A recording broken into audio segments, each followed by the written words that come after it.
The cultural code is defined by the way that you incorporate cultural information and human experience in preaching.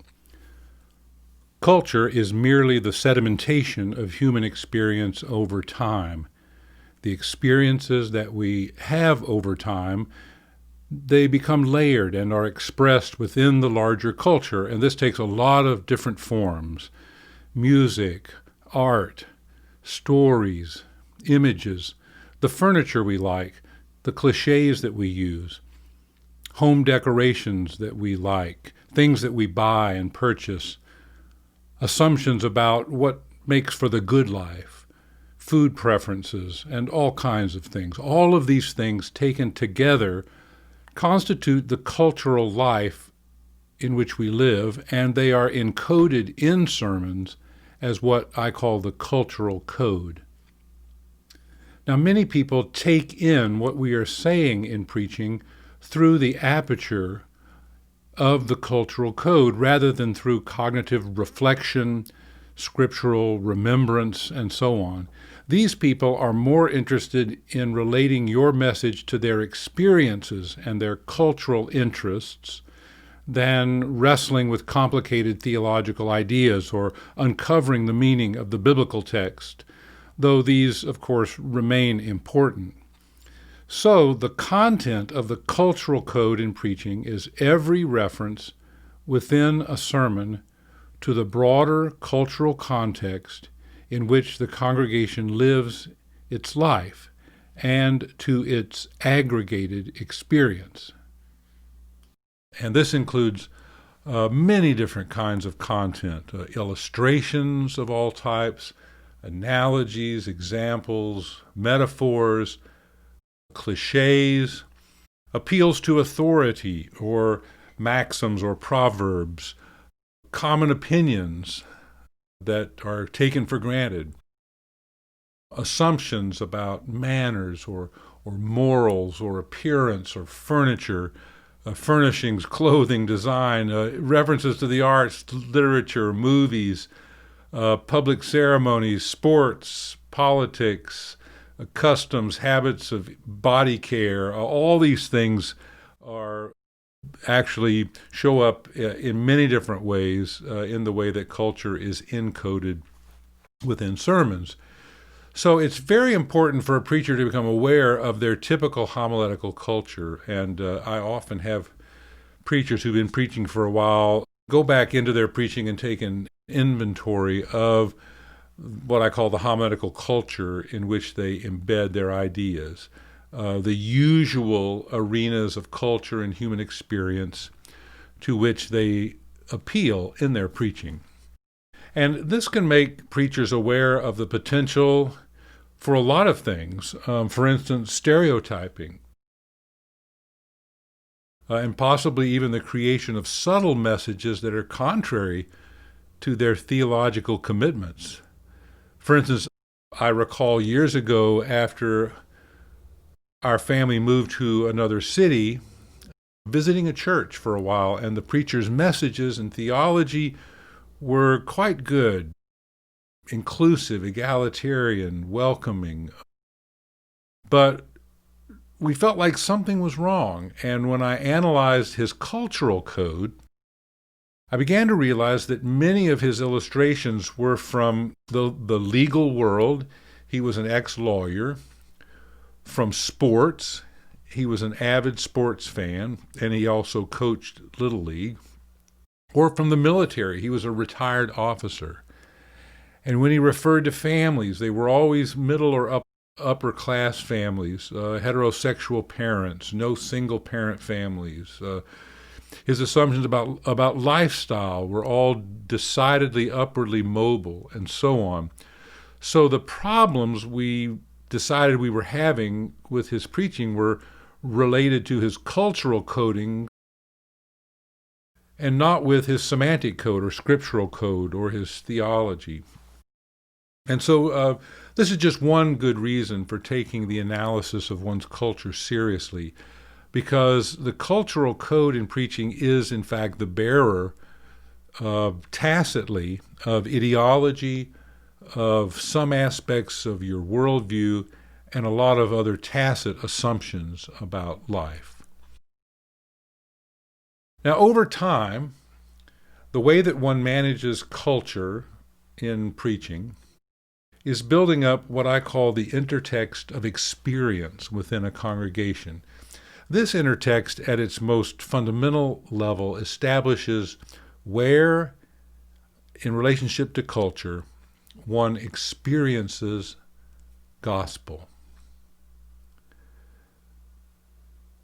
The first two ways that this occurs in cultural coding in some ways parallels the scriptural code. Does the congregation experience the gospel? Are we telling them that the gospel is experienced right there on the surface of the larger popular culture in which we live, in its obvious aspects? Or do we make them go deeper and say, no, the gospel is not experienced in the obvious features of the culture, but rather behind or at a deeper level within culture somehow that requires a special ability to see it and access it. And those parallel roughly the first two scriptural coding styles, where we say that the gospel, that God reveals God's self on the surface of the page itself, or do we have to go behind the text to something deeper? So the first two of these, as we'll see, parallel those two. And the last two are less positive about culture itself, less positive about allowing culture, if you will, to communicate gospel, to carry the gospel. And so there's a kind of a dodgy, if you will, or even rejecting relationship to the larger culture, as we will see. So let's take a look then at the four primary ways that the gospel and culture are related. And these parallel in some ways, but though not in a pure sense, H. Richard Niebuhr's book, Christ and Culture, if you've read that book. So the first of these four styles of relating gospel and culture is what I call the identification style. The identification style of cultural coding, as I've already suggested, parallels the translation style of scriptural coding. But this time it's the obvious features of the current cultural text instead of the biblical text that is central to homiletical style. And here the ideas that are preached are actually identified with certain obvious features of the culture in which the congregation lives. So if you're an identification stylist preacher, you don't mind identifying both the bad news and the good news in your sermon, just right clearly with obvious features of the popular culture, the larger culture in which we all live. And little or no theological critique is evident, usually, with this style. The sermon's meaning, to some extent, becomes culturally idiomatic. So the meaning of the gospel, our semantic coding, becomes culturally idiomatic. We can see it right there within the larger popular culture around us. So going behind or beneath these features of pop culture is just not necessary. So both the bad news and the good news that you preach, if you're an identification stylist, can be seen easily by observing the obvious features of culture and human experience. And usually one or two subcultures or forms of human experience will be typically identified as bad. So it could be materialism or low self-esteem, if you want to really get into the level of popular culture, or psychological crisis or abuse or codependency or something. So one or two subcultures will be identified as troublesome, and one will be identified as good. It could be altruism or self-esteem or the culture of a certain kind of family life or some such. So the preacher with the identification style is not concerned to find certain aspects or levels or deep elements of these subcultures or cultures to correlate the sermon's message with. Rather, the preacher uses certain obvious cultural types which are known to the entire congregation through mass media or through their common experience, and these can entirely bear the freight of the gospel, of what the preacher is talking about. These become the source for illustrations, appeals to authority, cliche, manners, everything.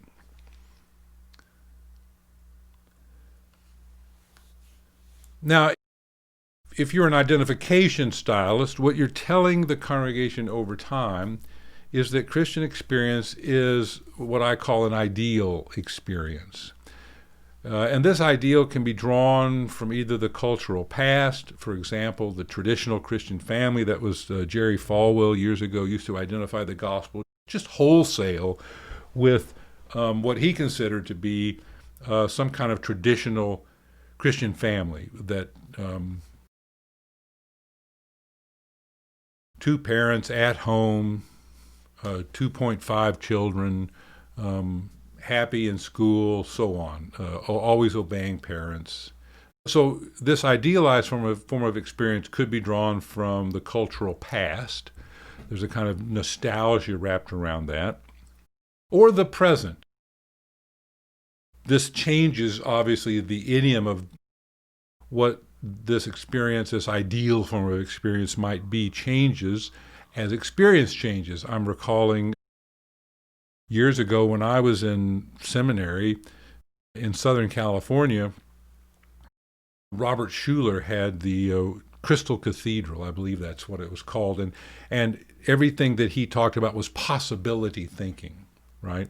So the gospel was completely identified with possibility thinking, and that became the kind of ideal form of experience that he assumed that people needed to have in order to experience the gospel.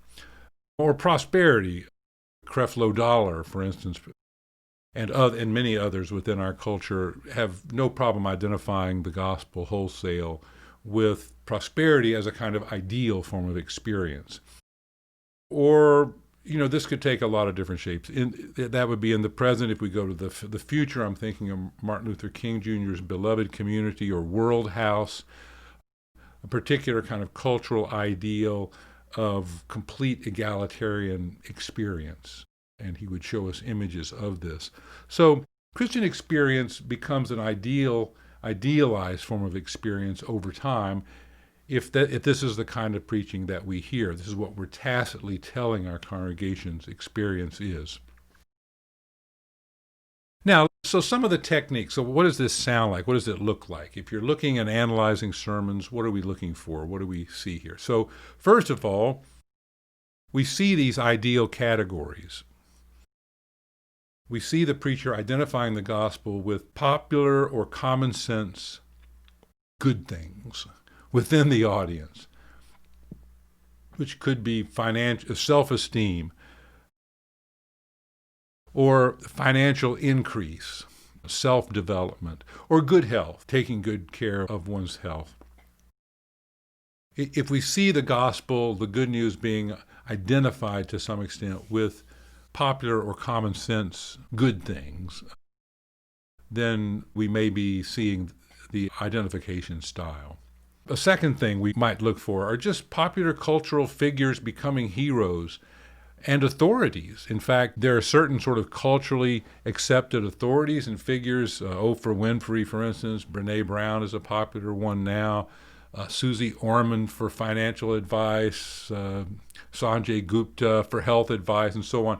So if we see pop cultural figures being heroes and authorities in preaching, and these are usually non-controversial, good help advice type folk.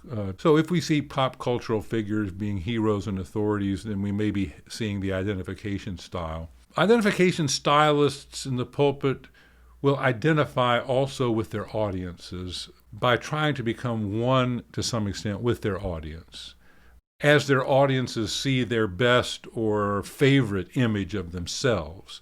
So Identification stylists will often adopt the same idiom, colloquialisms, dress style, and even worldview as the audience. If it's more relaxed and casual, then we're going to sit on a stool, we're going to wear casual dress. If I want to look like a TED Talk type person, I'm going to have a plexiglass pulpit or a walk around space, red dot next to my screen, however it might look. So whatever the prevailing sort of best image of ourselves or favorite image of ourselves, an identification stylist will identify with the audience in those ways. And fourthly, identification stylists have no problem appealing to and using common sense maxims or sayings or cliches and using them as authoritative. I sometimes call this the coach's speech. Coaches like to use these kinds of maxims. Good things take time. Pep talk, self-esteem talk. Pithy cliches we'll hear commonly as, in fact, authoritative. So identification style problems, we might take note of a few. First of all, identifications can become dated or parochial even very quickly. Cultural idioms change quickly. Also, the quality, the surface features of a culture are sometimes superficial at best. There's a tendency to absolutize favorite cultural reference as the only cultural reference for the gospel. So we see how sometimes identification stylist preachers, every sermon is a self-esteem sermon. Every sermon is a prosperity sermon. So there's a tendency to just absolutize these cultural references and make them the only references for the gospel. And then finally, cultural accommodation is often taking place. We see a limiting, if you will, of the meaning of the gospel to these human ideals, the thing, good health, whatever it might be. So the gospel can wind up meaning something that's far more limited than it should be because it's being accommodated to the popular culture around us. The strengths of this style are at least two, maybe three. First of all, there's a direct affirmation that God is at work at the center of our shared culture. So people who hear this get the feeling that God is walking with them in their everyday life, that God is a part of the culture and the life and the activities and things that are just at the center of their everyday shared culture. And so secondly, this then has tremendous evangelistic and apologetic potential. Sometimes it's called seeker service preaching because it accentuates the common ground between the gospel and culture in order to win a hearing for the gospel. So there's this sense in which if we have common ground, we can start there and then maybe build towards those things that are not quite as much common ground. So often seeker services, what were called seeker services, made use of this. It's a kind of evangelistic approach where the gospel is very accessible at first.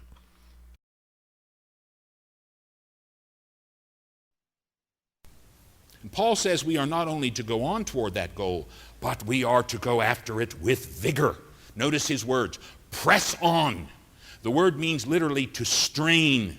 If you've been watching the Olympics in these last days, you see the runner as she lunges for the tape, hurls her body toward that tape, claws the air in front of her, trying to get there before others, her whole body angled toward that goal, giving her all. When I think of that kind of competitive zeal, I think of somebody like Althea Gibson. Do you remember her? Brilliant black tennis star. Althea Gibson was born and grew up in Harlem, but she had a series of very serious illnesses. So the family moved out to the country thinking that she would be able to recuperate more quickly. And shortly after they were there, her mother said to her one day, Althea, do you see that large stone out there by the barn? Yes, Mother. I want you to move that large stone from there by the barn to right here by the back door. I want to use it for a step. And Althea said to her mother, my mother, I'm too weak. I could never move that stone.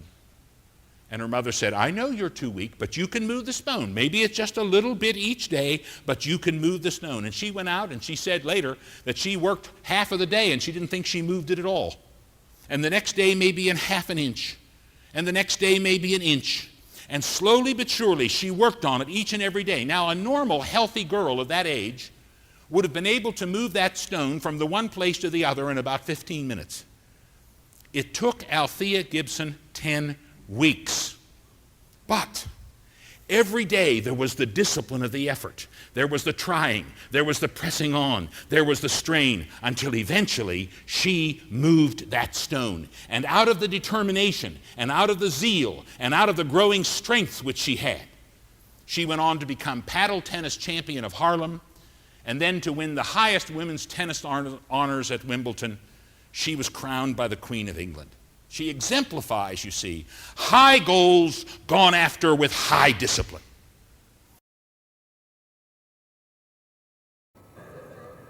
Are you listening to me?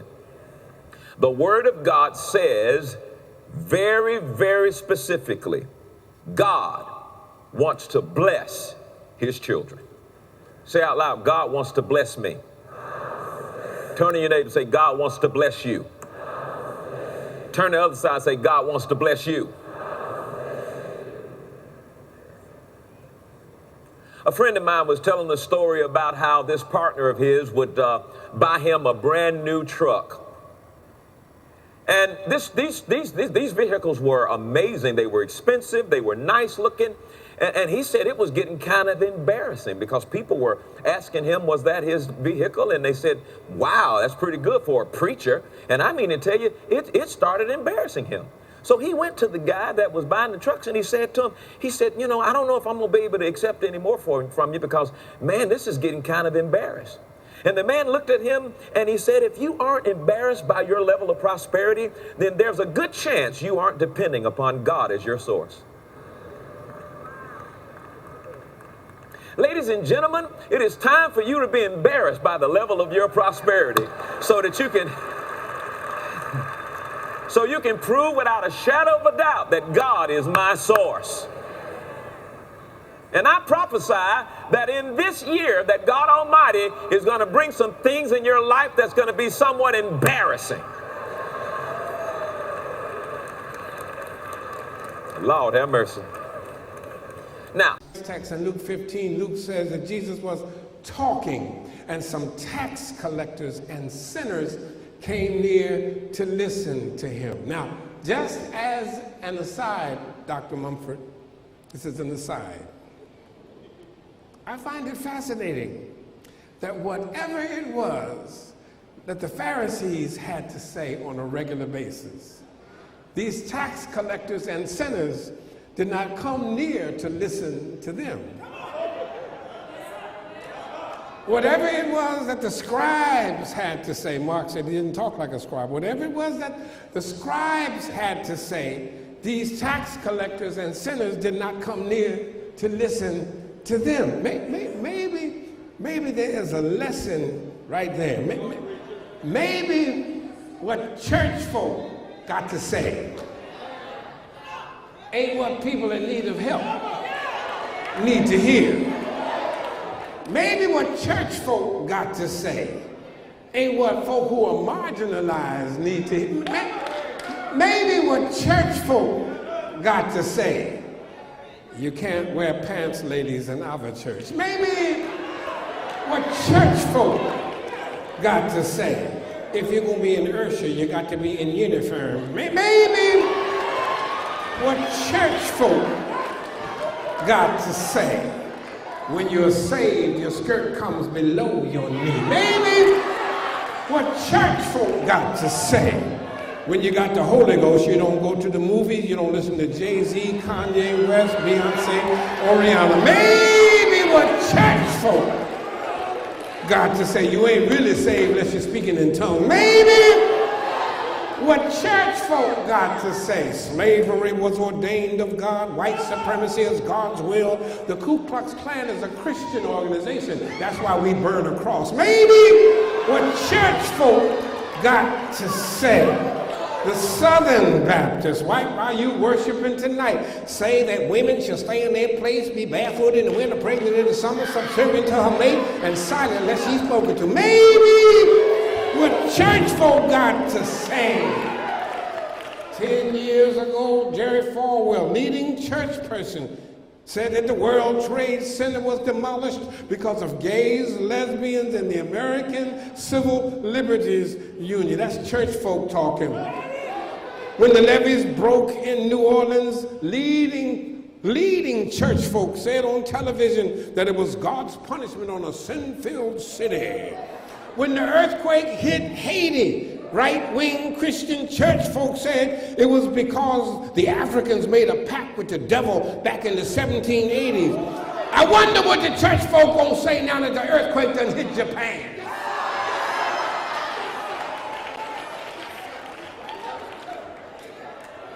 Church folks say that Africans were property. Church folk say that Africans are born to be slaves in perpetuity. What church folks say is insane. What church folks say is insensitive. What church folks say so many times is stuck on stupid. Maybe church folk just ought to shut up and listen to Jesus.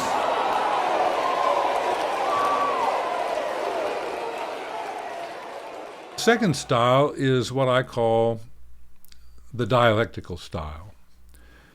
Now, the word dialectical implies that the preacher's cultural coding contains within it a critical antithesis, a critical no, a no really to the obvious features of the congregation's culture, and that this no can occur in several different ways before the preacher goes ahead then and locates a new or deeper synthesis or a cultural yes.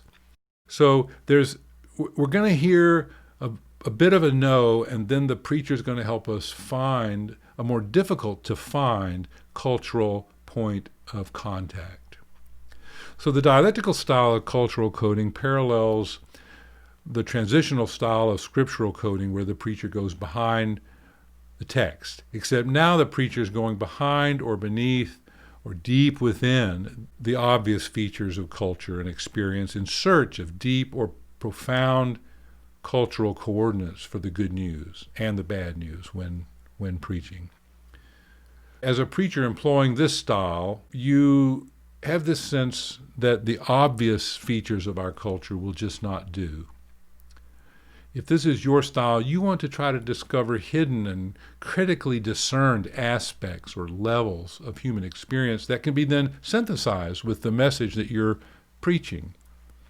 So unlike the identification stylist's tendency to narrow the bad and good news to one or two well-known subcultures, if this is your style, the dialectical style, you're aware of all of the gray areas within all cultural coordinates for the gospel, and the need then to search more carefully for the particular aspect of culture, the particular aspect of human experience which coordinates with a message that's being preached.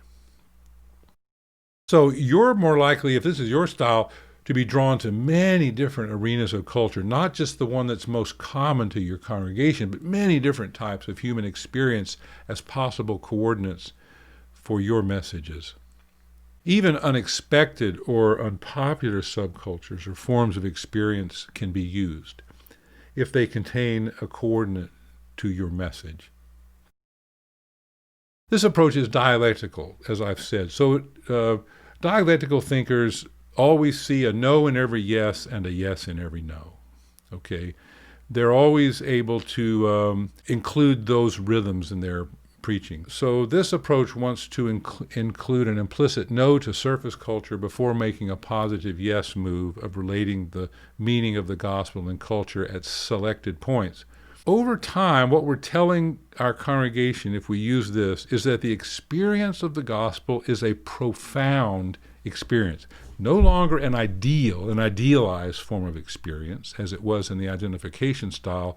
The experience of gospel now, we're saying, well, it's a profound experience that goes beneath or beyond what is superficial or external or obvious, and certainly beyond or beneath human ideals. This is what we're doing over time at the level of strategic practical theology if we use the dialectical style.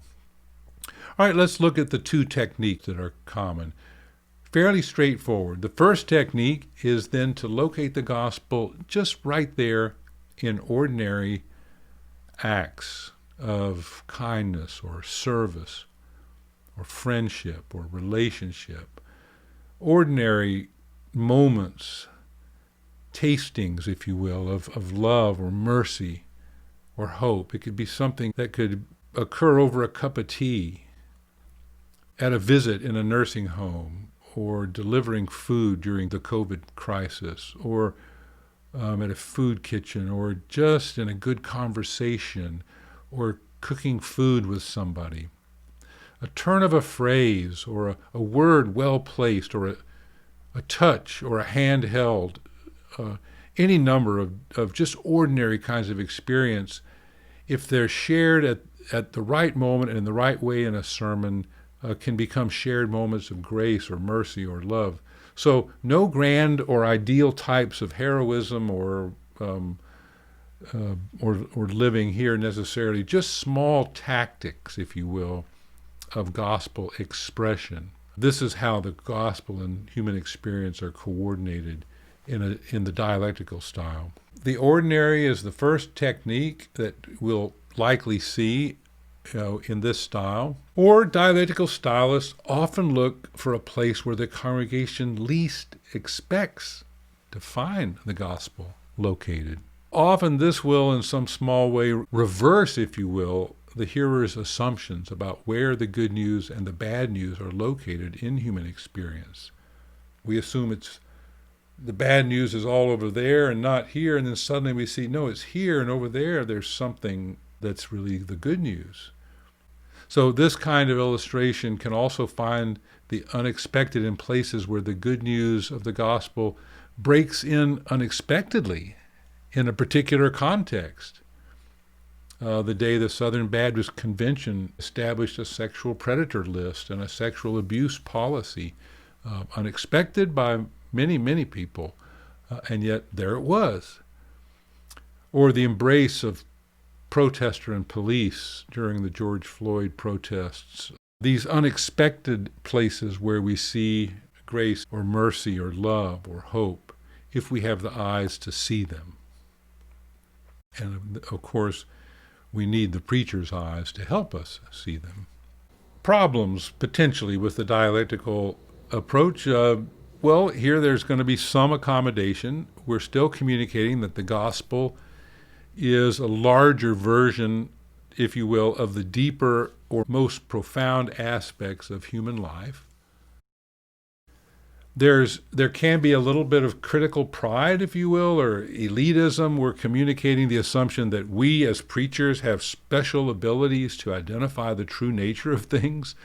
We're the ones, you need our clairvoyant eyes in order to see into the deep waters of the culture around us and identify these things. We're the ones who can tell people where those things are that truly reflect God's nature and so on. So there can be a little bit of a kind of elitism that disempowers others to find grace and hope and mercy and love and all these things themselves. And there can be, in this style, some sentimentality that creeps in where we confuse reaching for depth with reaching for tears or emotion. The strengths of this style, well, variety is one. In this style, the preacher has to be constantly critiquing their own homiletical culture and saying, oh man, I almost always identify the gospel with this, and this within the larger culture. I need to branch out. I need a broader range of cultural coordinates for the gospel message. So within this style, there's going to be a wider range of places, and not just within our culture, but maybe even global culture, to reach out, look beyond ourselves and find places to locate the gospel or coordinate the good news with. And it also supports a kind of priestly or metaphorical discernment of God's grace among hearers. I like to say metaphors are about isness and analogies are about likeness.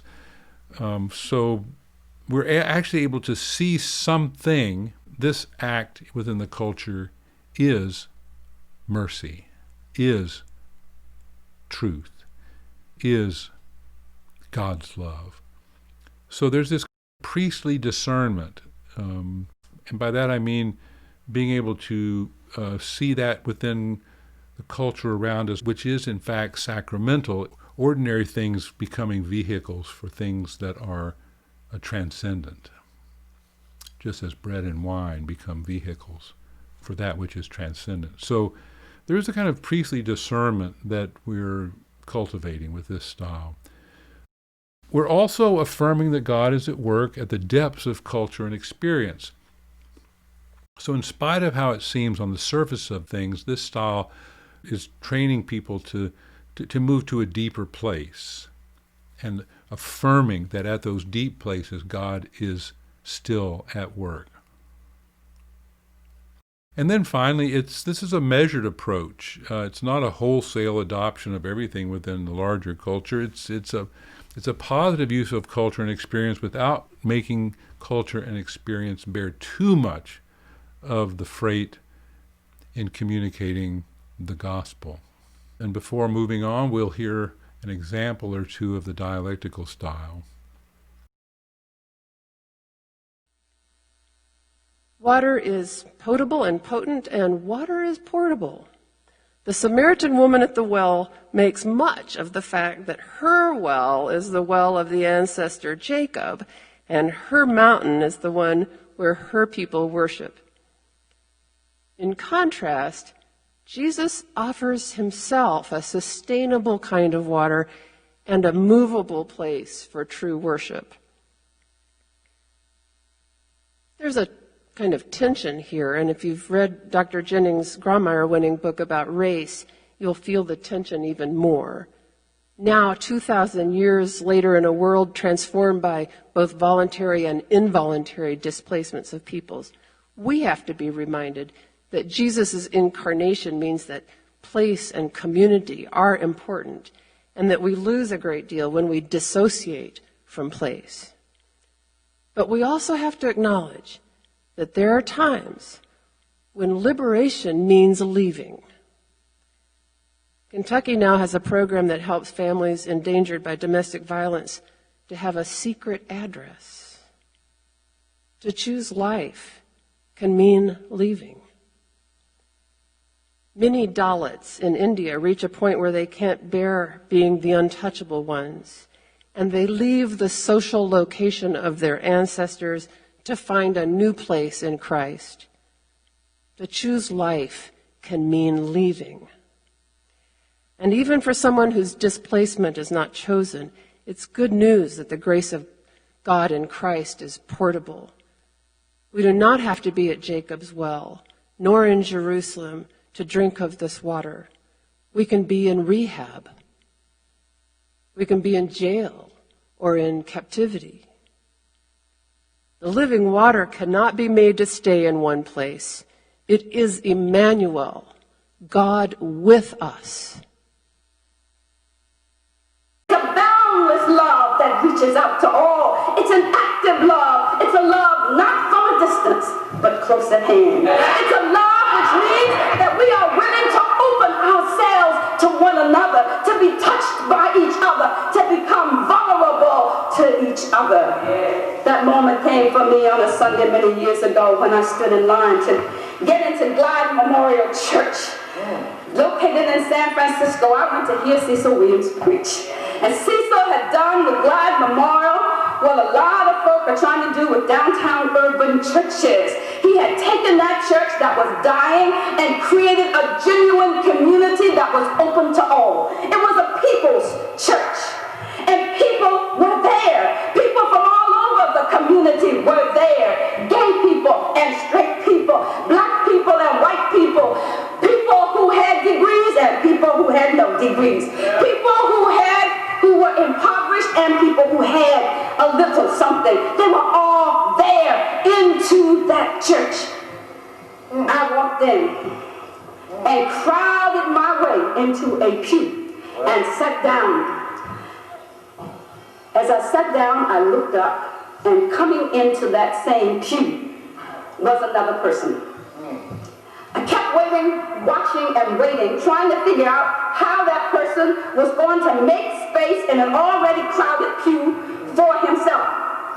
Kept coming and kept on coming, and wouldn't you know it, moved right next to me and began to make space into my space for himself. When I looked at him, he seemed to have all his possessions in 2 shopping bags. Seemed to have been living off of the streets for months and months and months. And the smell was unbelievable. I couldn't tell at first whether it was male or female because it wore a wide hat, had stockings rolled down to his knees, and his knees and the legs that I saw seemed to be hairy. The wide hat hid a face that displayed no emotion. And you know, I tried my best not to look. I pretended to be busy meditating. I retreated into my tomb of holiness. The service progressed, and suddenly Cecil Williams invited the congregation to stand and to greet one another with a kiss of peace. The person on the other side of this strange-looking person quickly turned away to greet the person on the other side. I turned to greet the person on this side who had turned to greet the person. Reluctantly, I turned towards this person, and the person was standing there waiting for me. I closed my eyes and I reached for the embrace, and slowly I felt the arms reach back to embrace me, and they held on to me so tight that I could feel the heartbeat, and then I could hear the sobs and the tears began to flow. How long had it been since this person had been held? How long since this person had been touched? But it wasn't just about him. It was about me. I was in the presence of a huge mystery. Somehow a door swung open inside of me. I was in Christ's presence. I was being held. I was being loved in spite of myself. My holier than thou posture had been pierced. I opened my eyes and looked into his face. And you know, sisters and brothers, what I saw, it was the living Christ. I was broken open. My guard was down. The person saw me for what I really was, forgave me and loved me, and I knew that I would never be the same again. The fact is that we need each other if we are to be whole. The challenge is to look at one another as sisters and brothers. When we look in love, in pride, in hope, and in faith, we can see our strength and our wholeness. We are no longer objects or chattel. The chains are broken.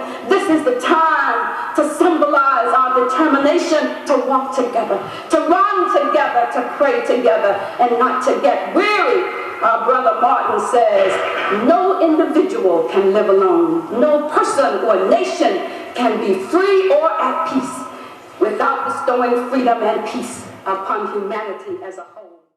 The next 2 styles are styles in which there's a tentative relationship or even an oppositional relationship when we get to the final one, to culture. So the third style is what I call the Dualist Style. This is also following upon the work of H. Richard Niebuhr. And if you're a dualist, you want to separate gospel more clearly from the culture in which we live, more clearly than a dialectical stylist or an identification stylist would. If this is your style, you are really quite hesitant to permit any identification or correspondence between the gospel message and the culture in which we live. So the gospel and culture need to be kept separate, but without placing them into an oppositional relationship, and that's where we'll get to with our final style. So the dualist moves from metaphor, from isness, to simile and analogy, likeness, similarity in cultural coding. The dualist is looking for things that are only similar to gospel, that are analogical, in order to further distance the gospel from culture. They're not willing to say this is gospel.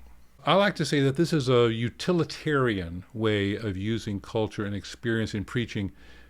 Experience is not a locus, a touchstone for gospel itself. It just helps us to make our points, our meaning, which is where the gospel resides. In the New World, beyond the culture's possible expression, the things that we can only point to semantically and theologically and biblically. So what we're telling people over time, if this is our style, is that our experiences of the gospel are rough analogs at best. We can't expect much of experience or culture in the communication of gospel. Culture cannot bear the freight of the gospel, but is nonetheless the God-ordained sphere in which Christ is followed. Culture can only be used in an analogical and utilitarian way as a communicational device. So the experience of the gospel, we're telling people over time, is an awareness of a rough analogy in our lives to the realm of God. Very rough analogy. Our love, and then there's God's love. So what kind of techniques are we looking for if we're analyzing sermons here? Well, the first is just analogies. The dualist is content to find experiences or events that are like the gospel message. So often the language of similitude will show up in sermons. This is like this, or this is similar to this. Or we'll find analogies within film. This is like, and we'll tell the story of Anakin Skywalker and what happened in the Star Wars trilogy when he began to turn to the dark side. Or we'll look for analogies, tell a story about an airplane, and it's like that's the kind of leap of faith. But it's just an analogy to the leap of faith, to what faith is all about. Or when somebody stamps paid in full as an analogy to salvation, what Christ does for us on the cross. These are not the gospel. We're not saying this is, we're saying this is like. And the second thing we look for is the language of denial. Preachers in this style actually often just say a no to cultural references by actually denying their adequacy to express your message. You can sometimes just use rhetorical cues such as, but how much more God's love? Or we might say, this is only an attempt, a weak attempt to describe the kind of sacrificial love that God has for us on the cross. Or we could use the language of denial. This can only begin to compare with ... So some way to push against allowing the congregation to say this is it and push them toward analogy. So the language of denial. And thirdly, anecdotes themselves. The preacher will use something from an entirely different experience altogether, like children's books or animal stories or cartoons, where we know that this is not the gospel, but the story helps me make my point. It's an anecdote. So instead of finding an event or experience that is the gospel message or pursuing a close likeness, the preacher just searches for an anecdotal story or image from some arena of life that's very different that will help the preacher make their point. Okay, dualist problems. Well, there's the tacit acceptance of the status quo as a given for human experience. We're not giving culture and experience any ability to carry the gospel. We are developing over time a kind of static view, if you will, of culture and experience, and there's no way to critique it. We even uncritically accept cultural stereotypes. So we leave human experience alone entirely. We don't identify with it, we don't critique it, say no to it, and try to find a yes. We just leave it alone. So all of its stereotypes, all of its ideological freight and so on, we just let it go. And that can be a problem. There's also an interesting problem, that is the tendency to illustrate the bad news and not the good news, since there's no cultural coordinates adequate to the good news. And yet the bad can become far more dominant. So sometimes the dualist will encode the bad news using an identification or dialectical style, but then when they get to the gospel, there's no adequate expression. I sometimes call this the John Milton syndrome, if you've ever read Paradise Lost, in which the bad news receives all the color and all the image, all the imagination, and the good news just arrives as a tacked on or abstract. The strengths are, of course, this is a very unobtrusive homiletical culture that is in no danger of obscuring the uniqueness of the gospel message. And there's support for an analogical imagination in the congregation. This is why children's sermons are so popular. Analogy is an important way for congregations to get hold of the gospel message and can be very, very powerful, actually. Okay, so before moving on, let's hear an example of the dualist style. But then a question arises, what does it mean to serve as a leader and to lead by serving God's people? Years ago, Walt Kelly, in his comic strip Pogo, had Pogo sitting by the swamp fishing, and the duck came to sit next to him. And the duck says, has you seen my cousin? Pogo says, your cousin? He said, yeah, he's migrating north by kitty car. And Pogo says, by kitty car? Why don't he fly? He said, he don't like to fly. He's afraid he'll fall off. He said, well, why don't he swim? He said, well, he don't like to swim. He gets seasick. And Pogo responded, when your cousin decided to be a duck, he chose the wrong business. Now there is, lurking behind that comic strip, a beatitude, probably not strong enough to rank with those in Matthew, Luke, or in the Revelation, but one worthy of our consideration, and it's this. Blessed is the duck who, when he is called to be a duck, does what a duck is called to do. Blessed is a man or woman who, when called to serve in a position, fulfills the position into which he or she is called. My wife Bonnie and I enjoy going out for breakfast. We've done it for years, and in Denver, we frequented a place called the Waffle Shop. It is not one of Denver's 100 great restaurants. It is not a place where the elite meet to eat. It is struggling hard to become a truck stop. But the reason that we enjoy going to the waffle shop is that they have tasty waffles. And secondly, I have a secret admiration for the short order cook. We have a pretty standard order. 2 waffles, plain, without butter, without syrup, with honey, decaffeinated coffee, black. It's incredible how an order like that can get fouled up. But we give the order to the waitress, and then she shouts it above the blare of the country western music coming from the jukebox. And at the other end of the counter, another waitress, at the same time, shouts, 2 eggs over easy, double the hash browns, and burn the rye bread. And then that short order cook goes into operation. He reaches up and with one hand takes 2 eggs and with a flip of his wrist breaks them both into a pan. He ladles 2 stacks of potatoes on the grill and then takes a step and puts some batter onto the waffle iron and then reaches up for 2 slices of rye bread, pops them in the toaster. When you watch a man like that operate, you know you're in good hands. You can settle back and have your conversation knowing that in just a moment or two you'll have 2 waffles light, without butter, without syrup, with honey. The decaffeinated coffee will be hot and black. Blessed is the short order cook, who when hired to be a short order cook does what a short order cook is supposed to do. Blessed is the duck, called to be a duck, who does what a duck is called to do. And blessed is the man or woman called to be a leader of God's people, who does what a leader of God's people ought to do.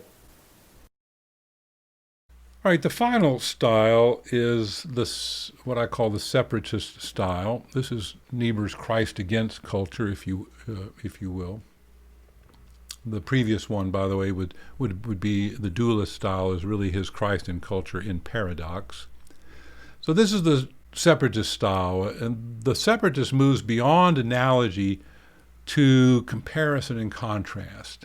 So the accent in this style is on the opposition between the gospel and anything in our common culture or experience. The separatist culturally codes the gospel message as a separate reality from the world in which we live. So this style of cultural coding is similar to the identificationist style, except that the gospel message is identified with church culture, if you will, with the disenfranchised, non-status quo culture, instead of with mainstream culture. So it kind of flips the case, if you will. So usually this means that good culture is a particular well-defined understanding of the culture of the church itself. We might think of Mennonites or communities, countercultural type communities of faith, nonviolent communities, pacifist organizations, and so on. And bad culture is roughly everything else. In terms of practical theology or the strategic theology here, we are promoting over time, if we use this style, what I call an intertext of separate experience. The wider culture or the world, and this language of something called the world often creeps into this kind of preaching. This world is rejected as anti-gospel, and Christian culture is separated off and identified with the inner life world of a particular community or a particular sect. And the Christian community and its way of life represent, if you will, a special culture unto itself. So Christian experience is an experience of separateness from the larger culture. It's an experience of boundary, of liminality, if you will, of difference and uniqueness. Howard Watson Williman used the language in the title of their book of resident aliens. It's an experience of being aliens, resident aliens in this world. But unlike the dualist, the separatist believes that this experience, this culture of separateness, that is achievable in some measure in the local community of faith. And that's what we're telling people over time. We experience the gospel inasmuch as we take hold of this very separate, unique, and strange alien faith, which is the Christian gospel faith itself. Techniques, the first one is just the foolishness of the gospel. This is the image of the fool for Christ, challenging and resisting the world or the principalities and powers, to use the language that Walter Wink used and Chuck Campbell, Stanley Saunders, and others use. So this is the rhetoric of witness, the rhetoric of resistance that's common in separatist styles. There's a sense in which the sectarian preacher, the fool for Christ, is actually not even preaching to the congregation, but is preaching to the powers, that is standing with the congregation, in the middle of the congregation, and the audience is the world, principalities and powers that are taking hold of human life and destroying it. Being a fool for Christ, resistance. The second technique is what I call celebrating the church itself as a radical counterculture. So the positive side of separatist cultural coding is celebration of the values and characteristics of the people of God. This might even take the shape of catechetical preaching. Here are the strange things, unique things that we do that are so different from everybody else.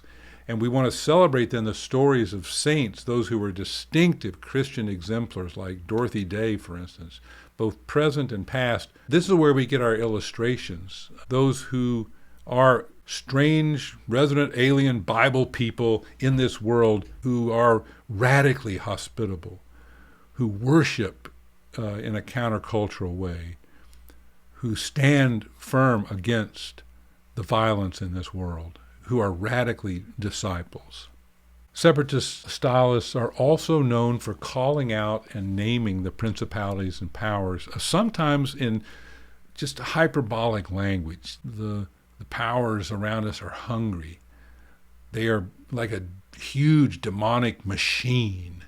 They are evil, wicked, brutal, abusive, and so on. So strong language is needed to confront a culture that is mostly given over to the work of evil forces. So exposing somehow the power of sin and evil around us is an important element. So those three things are probably the most fundamental techniques or things that you might look for if you're analyzing sermons and you think you see this element.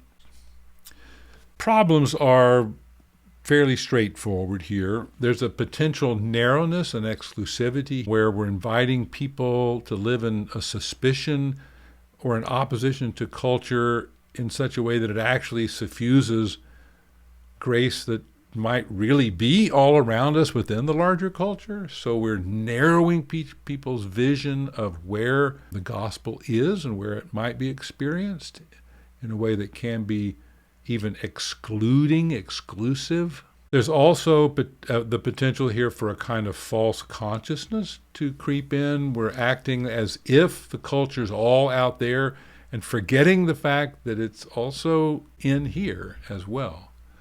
There's this way in which this kind of non-dialectical thinking can create a kind of false consciousness. Strengths are two in scope.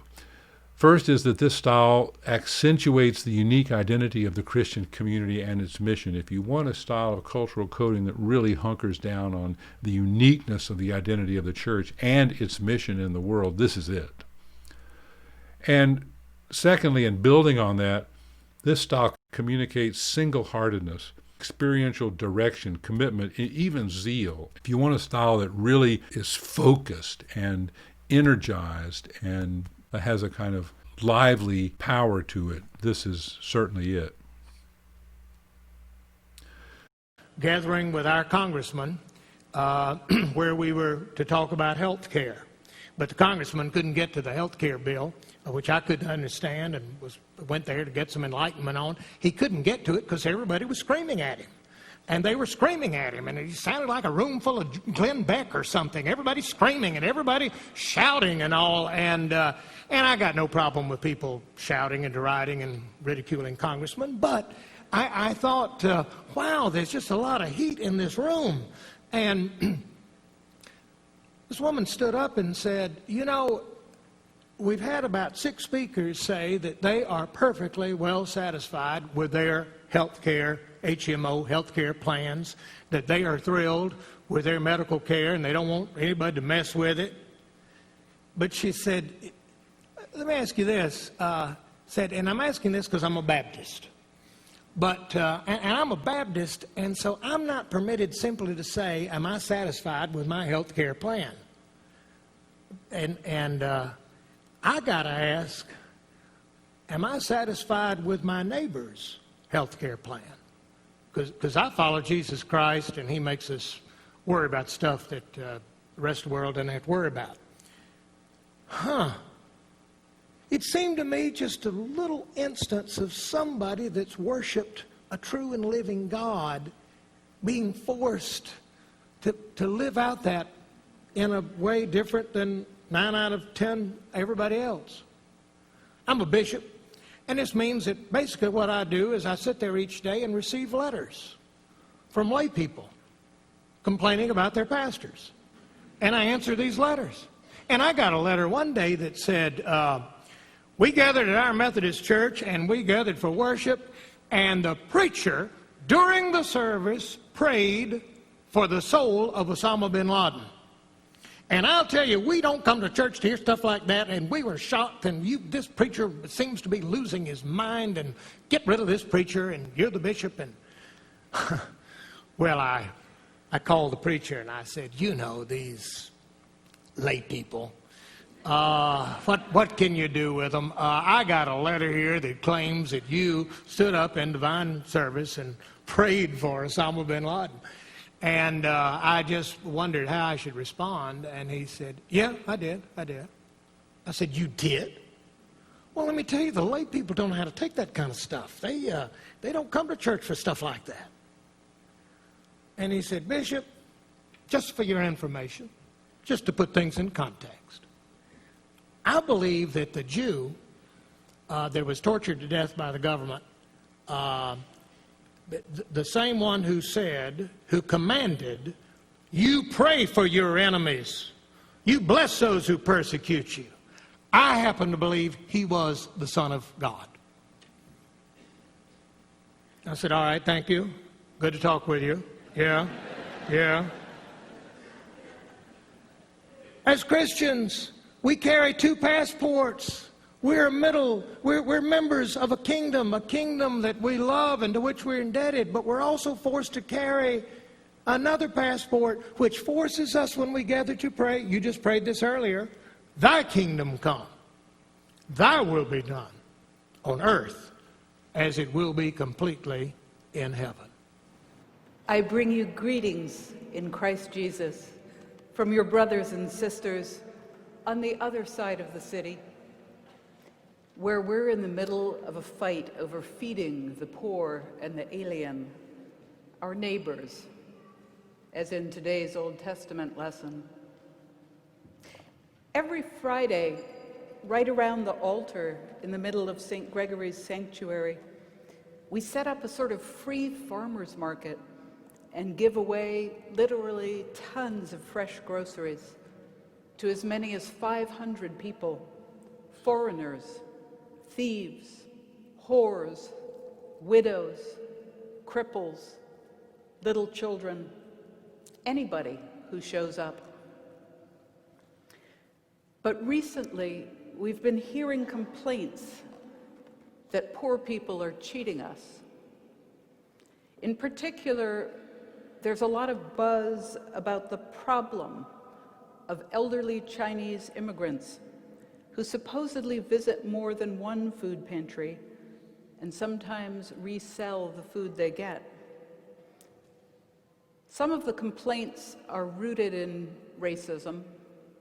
Remember that San Francisco has a long history of anti-Chinese sentiment and law, and some in the business of charity, what you could call the nonprofit industrial complex. But the fact is, there's a conflict between big organizations run by professionals who require ID to ensure they only serve what they call the truly needy, and little church and grassroots pantries like ours, run by volunteers, who refuse to ask any person to show papers to prove they're hungry. We all acknowledge there's a growing need for food and fewer resources, and sure, some people cheat. But we can't agree on the perfect solution. I recently tried to explain this to some children from a local 5th grade class who help out at our pantry. Now, if you know any 5th graders, you know that they are obsessed with justice. And so they showered me with questions. The kids said, well, how do you know someone who comes to get food at your pantry really needs it? How come some guys have cell phones, but they're still allowed to get food? How come those ladies keep fighting to be first in line? Why don't you kick out the ones who cheat you? What do you do to keep everyone from faking and lying? Don't people take advantage of you? It's not fair. I tried to offer the kids reasonable sociological explanations that would express the difficulty and complexity of poverty in our rich city. But the food pantry is not a sociological project. The food pantry enacts the completely unworldly sentiments expressed in today's gospel. And of course, the gospel is hard to swallow for children with acute senses of justice. It's hard to swallow for adults who feel compassionate toward the deserving poor, but impatient with the hustling, dishonest poor. It's hard for me to swallow when I feel exhausted, self-righteous, sick of giving to people who are ungrateful, unfriendly, obnoxious, and bent on grabbing more than their share. Enemies. It's hard to swallow the bread of heaven if you're worried God is offering it to your enemies too. If we're making a deal or selling something, that can be fair or unfair, I told the fifth graders. But if I'm just going to give it to you anyway, no matter what you do, then you can't take advantage of me. A boy raised his hand. I think, he said slowly, I think it's cool how people can't take advantage of you. Like, that makes you invincible. In today's gospel, Jesus makes apparently impossible demands on his followers. If someone steals from you, he says, give them more. If someone hits you, don't hit back. If an enemy tries to humiliate you, don't argue. There are just two kinds of people, Jesus teaches. Your neighbor, whom you are to love, and your enemy, whom you are to love. So love them all. Pray for the ones who persecute you, and be as generous as God is to everyone without exception. In other words, just be perfect. Jesus is teaching a reading of the law that goes beyond even what reformers like the Pharisees call for. They've codified a humane scheme for handling revenge. If someone breaks your tooth, they say, you shouldn't break both his legs in return, just break a tooth. They've provided a decent approach to righteousness. Love your neighbor, be kind to the people near you, and give to the deserving poor, like widows and orphans. But Jesus sweeps away these liberal interpretations of the law with a proclamation of God's uncontainable mercy. God reigns on the just and unjust, he says, with no concern at all for fairness. God gives and takes away with no regard for good behavior. God feeds every living thing, cute puppies, slimy eels, deceitful old women, and humble saints, whether they deserve the groceries or not.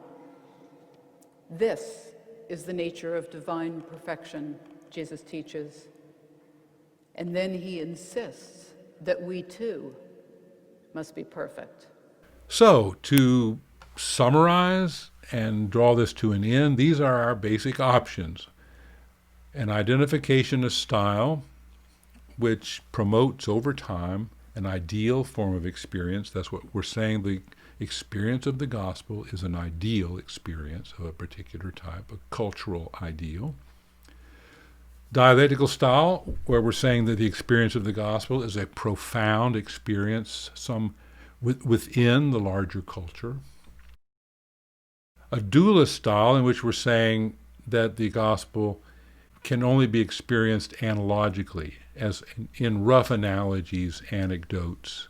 And then finally, a separatist style, in which the experience of the gospel is an utterly unique, alien, if you will, and separate experience. It's important to remember, beyond the Christ in culture approach to understanding the cultural code, that so many things are conveyed by the cultural code. All of the ways that ideological and stereotypical elements, for instance, are often expressed in preaching are carried by this code as well. They're not all carried by the cultural code, but probably 80% of the sort of ideological and stereotypical elements are carried by the cultural code. So this is also, when thinking about the cultural code, it's also a good place to look at the preacher's homiletical culture, or look at our own homiletical culture as preachers, and to stop and consider the ways in which things like anti-Judaism or sexism or racism or classism or ageism or ableism or any number of different issues really creep in and are often expressed subtly or not so subtly within our cultural coding. I would encourage taking some time out and considering all of those things as well when considering the cultural code. Okay, and that brings us then to the end of this lecture.